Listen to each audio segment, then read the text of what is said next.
사실 혼자 오기가 좀 뭐해서 좀 오기가 싫다는 거예요. 그 친구들이 올 거다 그랬더니 그러면 교회에서 좀 이 숙제를 할 수 있는 숙제를 좀 도와주는 거 일을 좀 했으면 좋겠대요. 뭐 국영수 뭐 이런 거를 그런 친구들 데리고 좀 올 수 있다고. 그래, 그럼 한번 해보자. 어쨌든 새해에 우리 어린이 프로그램이 교회에 활성화돼야 합니다. 학생이 그런 의견을 낸다는 게 되게 고맙더라고요. 예, 학생들이 자기들이 스스로 의견을 내고 그래서 차라리 요 앞에 공부방, 숙제방 이렇게 붙여놓으면 돼요. 이제 또 앞으로 이제 우리가 의논을 한번 이제 새로운 직원들과 의논을 해서 좀 활성화될 수 있는 방법을 우리가 한번 연구해 보십시다. 네. 자, 어쨌든 이제 아직 연초도 아니고 연말인데 이렇게 영혼들이 들어올 수 있는 좋은 소식이 있으니까 새해 우리 교회의 발전과 또 이 선교적인 부흥이 벌써부터 이렇게 기대가 되고 있습니다. 네. 참으로 기도해 주시고 또 열심히 협력해 주시면 감사하겠습니다. 네. 자, 오늘은 다니엘서 우리가 지금 11장을 배우는데 다니엘서 11장에는 남방왕과 북방왕의 전쟁이 나오는데 총 전쟁이 몇 개가 나오냐면 5개가 나옵니다. 5개가 나오는데 이 강사가 시원찮아가지고 지금 우리 교우님들이 뭘 했는지 기억도 잘 안 나시는데 어쨌든 오늘 좀 종결하면서 오늘이 5번째입니다. 그래서 1, 2, 3, 4를 좀 보고 그 다음에 마지막 5번째를 이제 하겠는데요. 자, 저기 보면 다니엘서 11장 2절 4절에 나오는 그리고 다시 그 뒤에 5절 그죠? 2절과 4절은 페르시아 역사와 헬라의 등장 이렇게 나왔고 5절에서 15절은 헬라 그리스와 그죠? 헬라의 남방왕과 북방왕의 역사와 같이 등장. 그러니까 처음에는 페르시아와 헬라의 전쟁이고 그 다음에는 그리스가 망한 뒤에 뭐가 나와요?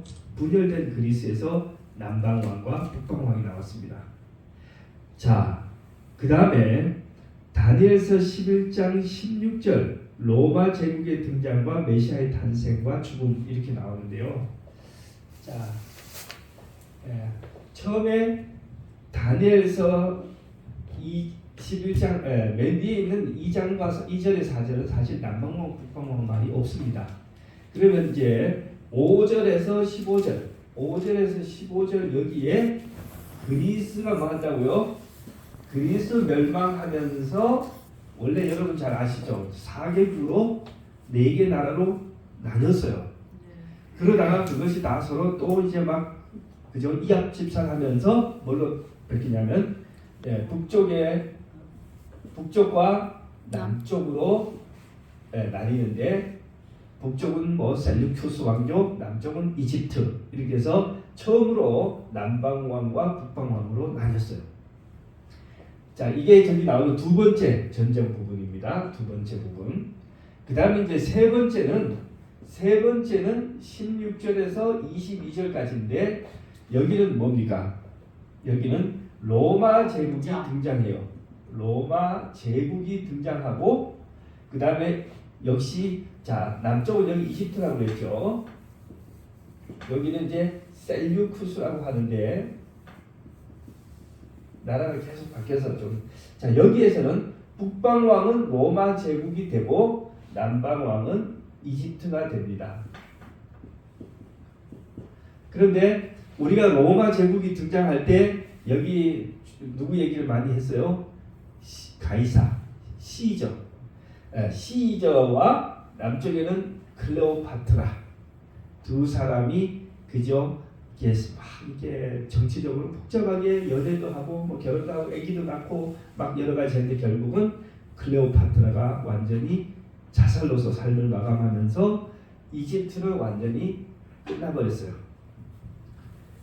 이집트는 클레오파트라가 마지막 이집트의 파라오로서 죽어버렸기 때문에 그리고 이집트는 로마에 완전히 이제 그 식민지가 되고 끝납니다. 자 그러면서 그 다음에 보면은 저기에 보시면 23절에서 39절 나오죠. 네 번째. 자, 23절에서 39절은 로마 제국은 몰락했지만 로마 제국을 이어서 누가 등장합니까? 로마 교황. 로마 교회. 교회와 그죠? 그다음에 교황권이 등장해서 무슨 역할을 하냐면 이 북방 왕의 일을 계속 합니다. 그런데 남방 왕은 이때 누가 됐죠? 이슬람. 이때 남방 왕은 이슬람 세력이었습니다. 그죠?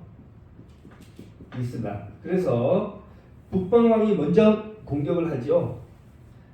잃어버린 성지를 탈환하기. 예루살렘이 그때 이슬람이 차지하고 있었기 때문에 잃어버린 성지를 탈환하기 위해서 십자군 운동을 일으켜서 이슬람을 남방 왕을 공격해 들어갑니다. 근데 1차는 이겼지만 7번째 이제 총 8번의 전쟁하는데 첫 번째 전쟁은 이겼지만 두 번째 전쟁은 비겼고 세 번째부터 8번째까지 마지막 6번 전쟁은 다 졌어요. 근데 단순히 졌을 뿐 아니라 굉장히 비열한 방법으로 아주 잔인한 방법으로 그렇게 전쟁을 했고 성경에 보면 계략을 썼다고 그러는데 엄청난 계략을 많이 써서 서로 속이고 배신하기도 하지만 특별히 뭘 많이 했냐 그 십자군 전쟁에 참여시키기 위해서 많은 유럽 사람들을 모아서 뭐 했다고 그랬어요?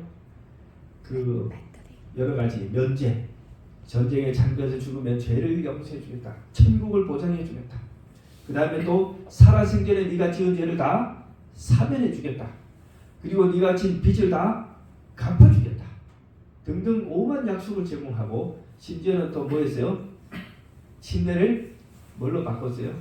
수많은 사람에게 동시에 침례를 주기 위해서 세례로 바꿔가지고 그런 계략을 써서 전쟁을 했지만 처음에는 이겼지만 그 다음에는 졌어요. 자 그런데 자 여기서 그러면 이제 네 번째를 그렇게 했어요. 그렇게 하면서 이 북방 왕이 뭐 했냐면 이제 우리가 거기 읽어보면은 그 하나님과 성소 그다음에 성도를 뭐 하냐면 대적하는 일을 해요. 이게 어디에 예언이 되어 있냐면 바로 이 부분에 예언이 되어 있습니다. 쫙 예언이 되어 있어요. 근데 이 부분의 예언을 읽어보면 뭐하고 비슷하냐면 다니엘서 8장에 나와 있는 성소와 하나님의 백성을 받게 하는 그 장면과 똑같아요. 그래서 이걸 갖다가 다니엘 8장의 평행부다. 평행부라는 것은 성경의 다른 곳에 있는 말씀인데 그 중요한 포인트가 표현이나 단어가 똑같기 때문에 이것은 이것과 같은 뜻을 가진다. 이렇게 보는 거죠. 자, 그렇게 해서 다니엘서 7장과 또 8장의 성소에 대한 그 작은 불의 그 성소 해방 요거하고 요것이 똑같습니다. 자, 그래서 우리는 중세 로마 천주교회가 이 교회를 비판하는 것을 알 수 있다. 그 다음에 이제 마지막으로 오늘 우리가 배울 이 5번째 부분은 자 그러면 5번째 부분은 11장 40절에서 12장까지 이어지는데 일단 여기 마지막까지요. 이게 40 몇 절까지 있죠? 46절? 45절까지 있죠. 45절까지 있는 이 말씀은 뭐냐? 자, 교황권은 그대로 유지됩니다. 북방 왕국의 교황은 그대로 유지가 되고요. 남방 왕은 누가 될까요? 여기에 이제 오늘 우리가 공부하게 될 내용입니다. 네. 자, 참고로 여기 우리 대한민국 역사를 조금 적어드릴까요? 대한민국 역사를 적어드리면 조금 더 이해가 쉬울 겁니다. 자, 지금 여기는 현재입니다. 현대. 그리고 로마 교회가 다스리고 중세에 십자군 전쟁을 하던 이때는 언제일까요? 유럽에서 교황이 십자군 전쟁을 벌이던 이때는 고려시대. 예? 고려시대 1100년에서 1300년 주로 그때니까요. 우리나라로 말하면 고려시대 해당하지만 고려 시대이지만 종교 개혁까지를 포함하면 여기 종교 개혁까지 포함하면 조선 시대까지 이어집니다. 종교 개혁이 언제 일어나냐 하면 루터의 종교 개혁이 1500년 일어나 1513년인가 뭐 일어나는데 비텐베르크 벽이 그때 우리나라는 조선 시대 언제쯤 될까요? 1500년대 초기는 조선 건국에 해당합니다. 그죠? 조선 건국 이성계가 막 조선 세우고 막 그 무렵하고 비슷할 때 유럽에서는 뭐가 있었다고요? 종교 개혁이 있었다고요. 네. 그 다음에 자 로마 제국 시대는 우리나라 무슨 시대일까요? 신라. 네, 삼국이죠, 그죠? 삼국시대. 삼국시대. 삼국시대로부터 통일시. 네, 로마 제국이 이때는 예수님이 태어나기 전에 시작해가지고 예수님이 태어난 이후에 몇백 년을 끌었으니까 여기는 우리나라로 말하면 삼국시대 아직 통일 시대까지는 안 될 것 같긴 해요. 네, 삼국시대 초기입니다. 삼국시대 고구려 신라 백제의 아주 초기 시대. 그러면 이전에 그리스 멸망 전 BC 기원전 시대는 우리로 말하면 고조선 시대인데 고조선 우리나라는 2000년 이전에 고조선 역사는 거의 없습니다. 남한 역사가 없죠. 그 신라 시대 때 가야국이 있었잖아요. 네. 가야국 때 복음이 들어왔다는 그 설도 있더라고요. 그 무슨 그 경주 무슨 황룡산과 무슨 예. 십자가 예. 있고요. 예. 그러면 이제 이 시대인데 천국에 가봐야 우리가 알 겁니다. 신라 시대에 과연 우리나라 신라 시대에 기독교 복음이 들어왔는지. 그때 이 로마 제국의 시대에 어디까지는 복음이 들어왔는지 중국까지는 확실히 들어왔어요. 기독교 복음이. 중국에는 그 당시 기독교 이단이라고 했던 네스토리우스파가 그리스도 기독교 정교의 일파가 여기 와가지고 중국의 그 왕궁 황제들을 대상으로 그 복음을 전해서 상당히 크게 기독교 복음이 전파됐어요. 근데 거기가 제가 잘 기억이 맞는지 모르겠는데 안식일도 나온다고 그러더라고요.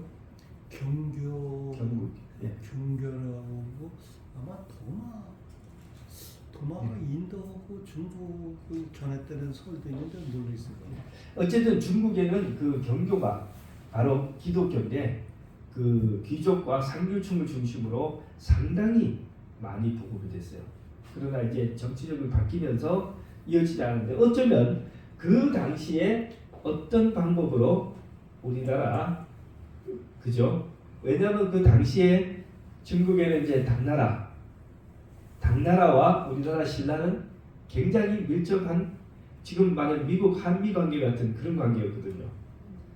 그래서 당나라에 굉장히 유학을 많이 갔고 당나라에 심지어 뭘 신라방이라고 했는데 그 신라방은 뭐냐 하면은 우리로 말하는 코리안 타운입니다. 예. 그런 것을 본다면은 인류의 그 문명 전파 속도는 생각보다 굉장히 빠를 것 같아요. 다만 이제 더 많은 풍부한 자료가 나오지 않아서 뒷받침되고 있지는 않지만 우리가 천국에 가면 그럴 수도 있어요. 놀랄만한 일이 많을 것 같습니다. 자 어쨌든 자 이렇게 해서 오늘 우리가 배우는 것은 이제 마지막 부분인데요. 성경제를 우리가 먼저 한번 읽겠습니다. 제가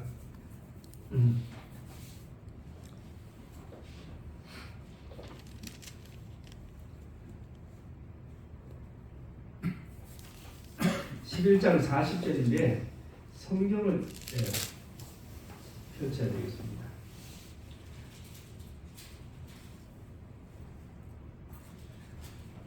다니엘서 11장 40절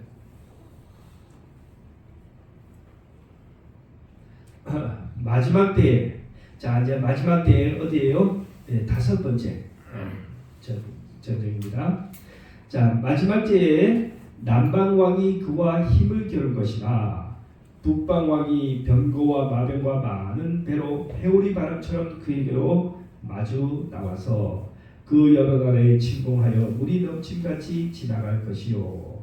자, 마지막 때에 자 지금까지는 뭐냐 북방왕이 제 멋대로 하면서 성도를 핍박하고 그렇게 하다가 마지막에 누가 등장해요?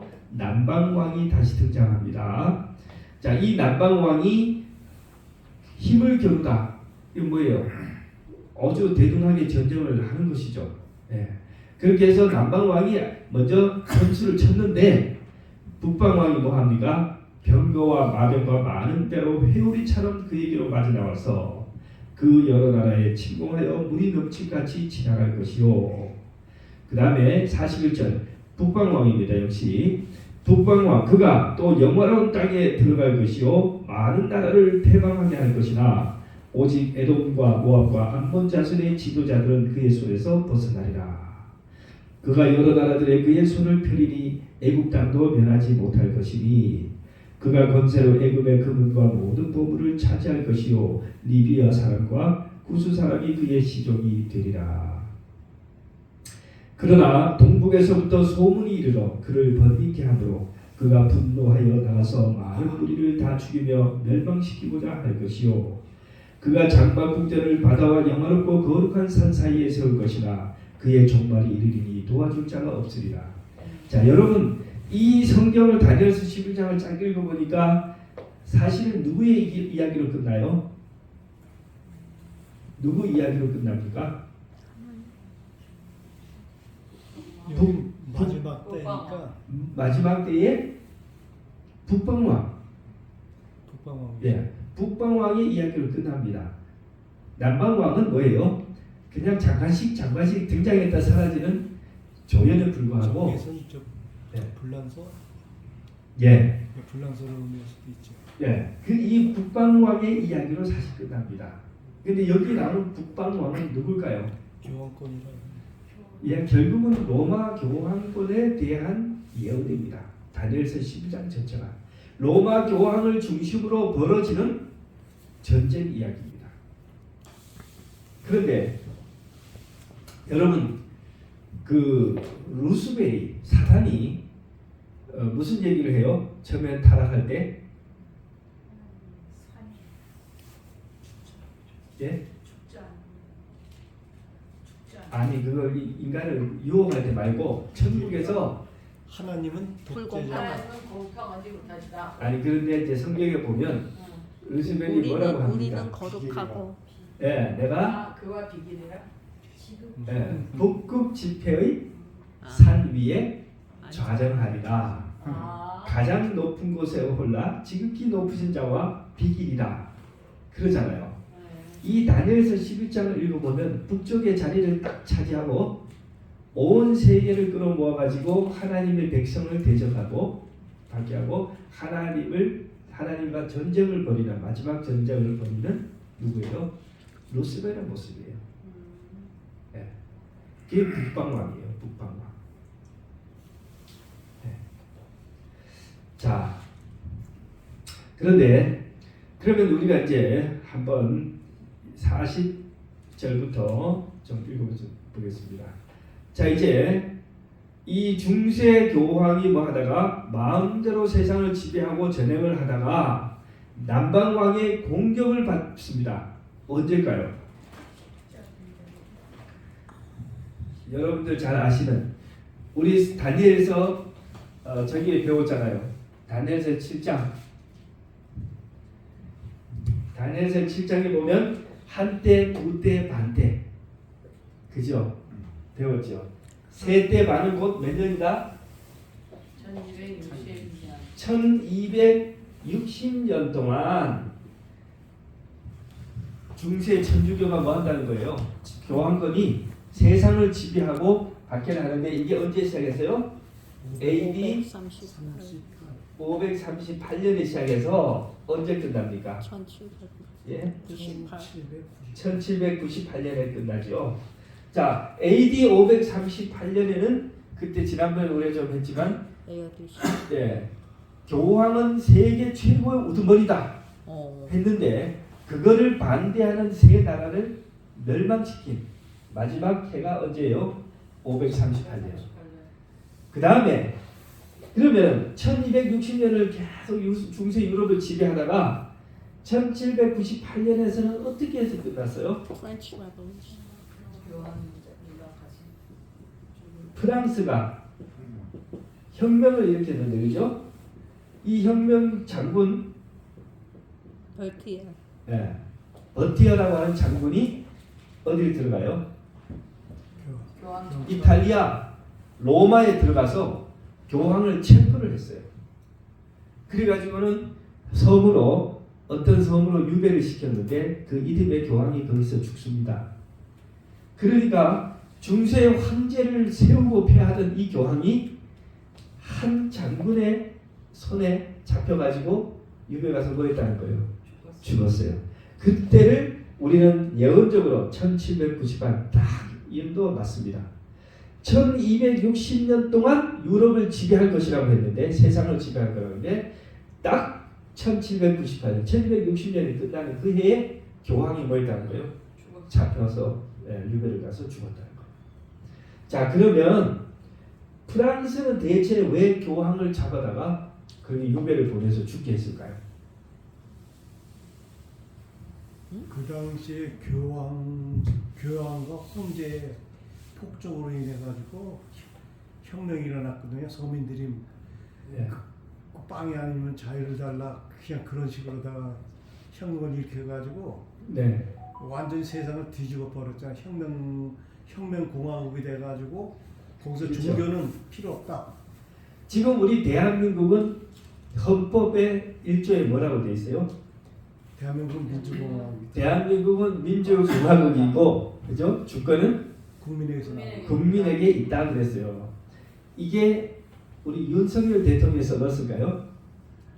헌법 초기 총 헌법 초안액이 제1조 이거를 우리 이승만 대통령이 만들었을까요? 아니죠. 그거는 임시 정부에서도 만들었다고 하고, 네.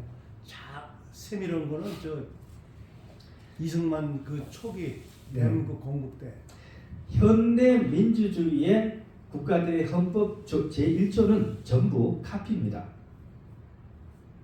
독자적으로 만든 게 아니고 미국 저기에서 독립선언서, 미국 헌법 또 미국 독립선언서에서 가져오는데 따왔는데, 미국 독립선언서는 어디서 따왔을까요? 성경. 그게 바로 프랑스 혁명의 프랑스 인권선언에서 따온 겁니다. 그러니까 현대 세계가 있는데 프랑스 혁명의 프랑스 인권선언, 영국의 권리장전, 미국의 독립선언서, 이 세 개가 똑같아요, 내용이.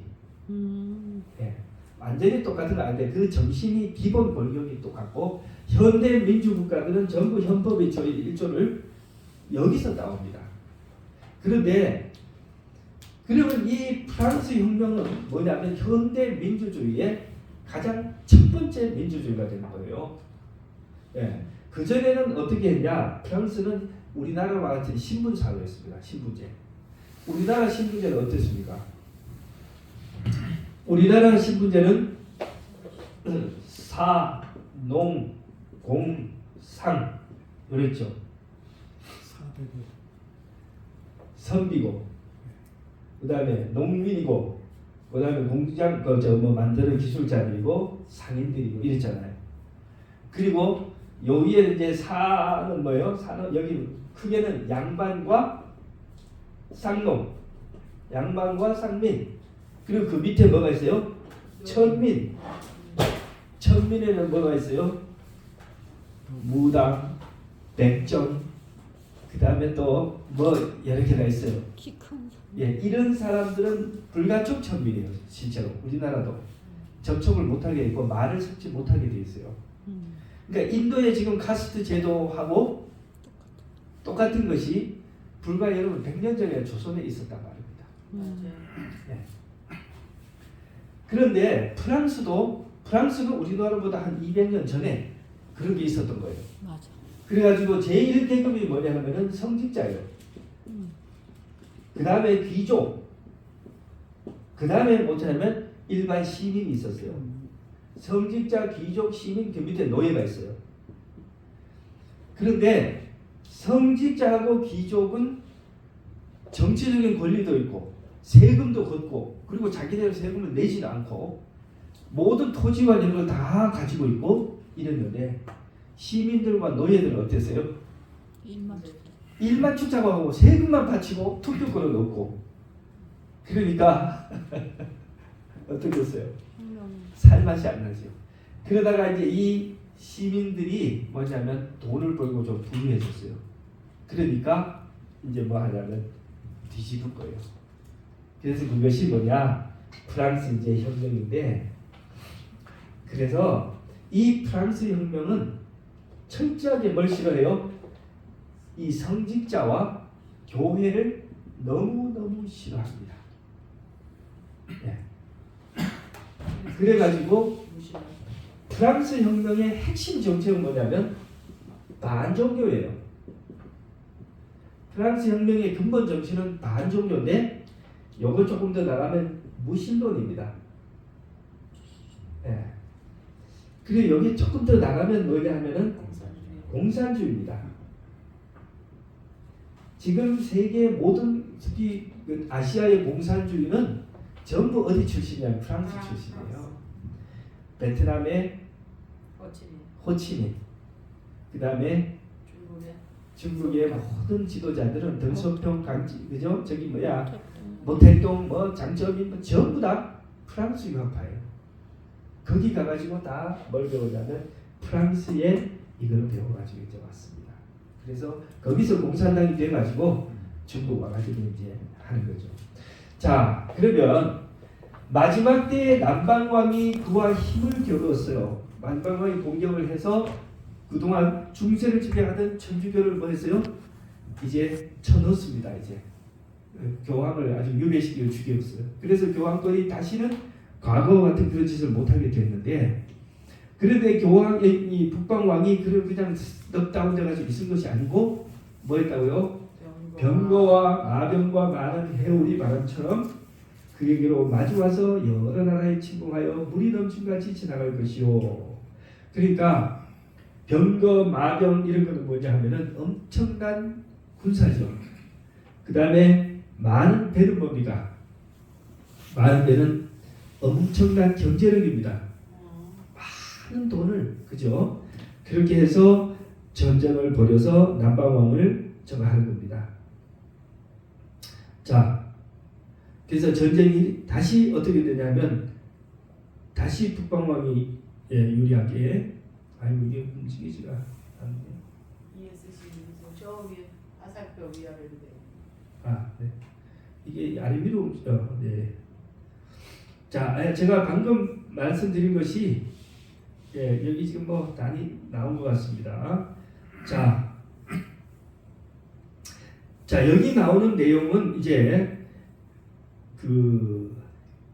지금 방금 말씀드린 이 사건들이 한때, 두때, 반때의 사건이 끝난 이후 교황권이 멸망하는 이때 또 프랑스 혁명이 일어나서 그죠?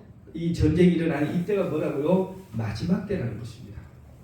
마지막 때. 그래서 세계의 종말에 마지막에 있을 일인데 자, 프랑스 혁명 얘기를 말씀드려서 넘어가겠습니다. 자, 프랑스 혁명의 정신은 뭐라고요? 무신론. 결국은 반종교적이고 무신론적이고 공산주의라고요. 자, 다니엘서 11장 40절 방금 읽은 말씀을 다시 한번 이렇게 해석과 함께 읽으면 이렇습니다. 마지막 때는 언제요? 1260년이 끝나는 1798년 이후에 남방왕이 프랑스의 나폴레옹입니다. 혁명군이 그와 북방, 그죠? 북방왕과 힘을 겨룰 것이나 공격하고 찌르고 칠 것이나 북방왕이 병거와 마병과 많은 배로 회오리 바람처럼 그에게로 마주와서 그 남방왕 여러 나라에 남방왕은 뭐냐? 프랑스 말고도 뭐가 있어요? 유사한 정치를 가지고 있는 국가들이죠. 그런 나라들을 정했다. 자, 그러면 여기 읽어보시면 로마 교회가 북방왕이 공산주의로 대표되는 이 국가들을 결국은 뭐 했다는 거예요? 멸망시켰다는 거 아니에요. 그죠? 이겼다는 것이죠. 여러분 이것은 우리가 좀 저거 할 수 있을까요? 자, 교황권이 프랑스 혁명의 결과로 유배돼서 힘을 잃어서 다 끝난 줄 알았는데 요한계시록 13장을 보니까 계시록 13장을 보니까 2절 3절 그의 머리 하나가 상하여 죽게 된 것 같더니 그 죽게 되었던 상처가 나음에 온 땅이 놀랍게 여겨 짐승을 따르고 그랬습니다. 자, 교황권이 다시 부활을 해서 다니엘서 11장과 요한계시록 13장의 예언처럼 온 세상을 다시 지배하기 시작하죠. 그죠? 자, 이 교황권이 부활하면서 무슨 일을 했을까요? 자, 이 사진은 1981년 5월 13일 성베드로 광장에서 요한 바오로 2세 교황이 총을 맞아가지고 피격된 장면이에요. 아무튼 죽지는 않았어요. 그런데 총에 맞아가지고 죽을 뻔했어요. 예. 그리고 같은 해 역시 81년입니다. 1981년 누가요? 미국 대통령 레이건이 또 총에 맞아가지고 죽을 뻔했어요. 죽지 않았고. 예. 4m 불과 레이건은 4m 앞에서 6발이나 총알을 쐈는데 레이건은 직탄은 안 맞고 이렇게 다른 데 맞고 튀어나온 걸로 가슴을 맞았대요. 그런데 두 사람이 다 죽을 뻔하다 다 살았다 이거예요. 근데 이 사건이 있은 다음에 얼마 후에 여기 보세요. 총격 사건은 조작된 것이었음. 그죠? 조선일보 94년 8월 8일자에 다음과 같은 기사가 났는데 지난 81년 교황 요한 바오로 2세 저격 사건은 교황청 고위 인사들이 지시한 것이며 교황청 관리들이 범인인 아그카에게 총을 쏘되 죽이지는 말도록 지시를 했다. 네. 왜요? 예? 왜요? 자, 우연을 가정한. 자 이제 두 사람이 같은 해 불과 몇 달 한 6주 차이로 죽을 뻔하다 살아났어요. 그 일이 있은 다음에 사람들은 몰랐는데 이게 10년 뒤에 밝혀졌는데 그 사람들이 두 사람이 그 후에 미팅을 합니다. 네. 레이건하고 누가요? 교황하고 두 사람이 미팅을 해요. 그래가지고 내용은 이렇습니다. 우리 두 사람이 죽었다가 살게 된 것은 우리를 구원해 주신 것은 하나님의 은혜다. 우리가 하나님께서 우리에게 주신 사명이 뭐가 있을까? 그죠? 그거를 우리가 함께 공동으로 하자. 뭐 이렇게 했답니다. 근데 그 당시에 로마 교황 천주교로 볼 때 가장 좀 뭐라고 해야 되나? 가장 싫은 거추장스러운 존재는 누구였냐 하면 공산당이었어요. 공산주의 국가들. 소련. 예. 소비에트. 왜냐하면 이 교황이 폴란드 출신입니다. 근데 폴란드가 동부 유럽이 러시아 당시에 소련 밑에서 억압받고 있었고 종교적으로도 굉장히 어려웠거든요. 그러니까 박해를 받고 있었어요. 그러니까 저 공산주의들 국가들을 무너뜨려야 되겠다. 근데 미국에서 볼 때도 당시 한창 냉전일 때 소련과 공산주의 세력이 가장 뭐예요? 가장 괴로운 적이거든요. 그래서 두 사람에게 뭐냐면 이 공동의 적이 바로 공산주의 국가들이었어요. 그래서 두 사람이 하나님의 이름을 위하여 둘이서 협력을 해서 저 공산주의를 무너뜨리자. 그렇게 약속을 했습니다. 그로부터 시간이 얼마 흐른 후에 무슨 일이 있었냐? 이것은 한 10년 뒤에 밝혀진 사실입니다. 두 사람의 미팅이요. 네, 당시에는 알려지지 않았어요. 그 다음에 나중에 이제 타임지에서 이러한 사실을 다 이제 조사를 해서 했는데 그 기사를 냈는데 교황과 레이건이 81년 약 6주 시간 차이를 두고 총격을 당했는데 세계 이복이 두 사람에게 집중되고 그로부터 두 사람이 친분을 갖게 되었다. 그리고 1982년에 만나게 되고 레이건과 요한 바오로 2세는 그들의 첫 번 만남에서 좀 특별한 이야기를 나눴는데 그 밑에 보면 그들 둘 다 하나님께서 그 두 사람을 통해 이루고자 하시는 어떤 특별한 사명이 있기 때문에 구원해 주셨다라고 믿었다 이거죠. 예, 그리고 여기 보면은 타임에서 폭로했다 이거죠. 레이건 미국 대통령과 요한 바우거 2세가 동유럽 공산주의 붕괴를 목표로 폴란드 연대노조 지원에 손을 맞잡았다. 이걸 갖다가 거룩한 동맹이다 이렇게 했다 이거죠. 예. 자, 어쨌든 이 일이 있은 직후에 누구부터 넘어지냐면 러시아가 여러분 생각지도 못했던 그죠? 소련이 몰락을 하고 완전히 물론 공산주의 아직도 잔재는 남아있지만 그러나 공산주의를 포기하고 현재는 완전히 민주정을 채택하고 있습니다. 그리고 소련이 몰락을 함과 동시에 동유럽에 있던 여러 구소련 그죠 연방 국가들이 다 뭐했어요? 일제히 다 독립을 해버렸어요. 네. 이것이 바로 성경에 방금 우리가 읽었던 다니엘에서 11장 40절에 나왔던 말씀. 네. 다니엘서 11장 40절 남방왕이 그와 힘을 겨룰 것이지만 북방왕이 뭐 한다는 거예요? 마병과 많은 배로 회오리 창을 와서 그에게 마주와서 여러 나라에 침공하여 물이 넘침같이 지나갈 것이다. 그래서 게임이 되지 않게 남방왕의 공격이 있었지만 북방왕이 훨씬 더 강한 능력으로 전쟁을 승리로 끌고 간다. 여기까지.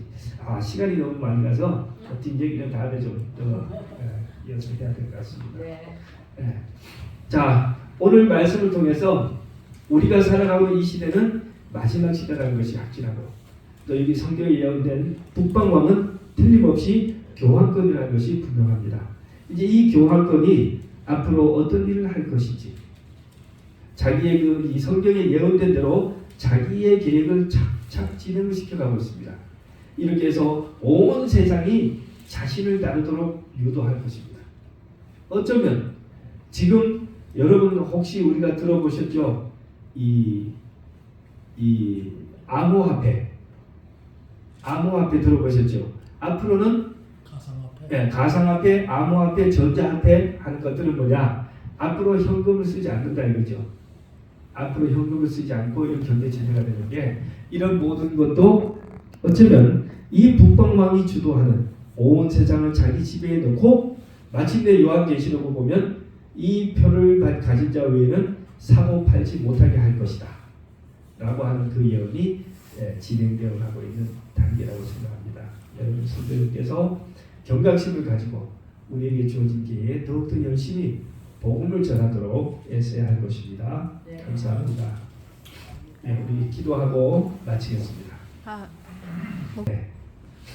기도하겠습니다.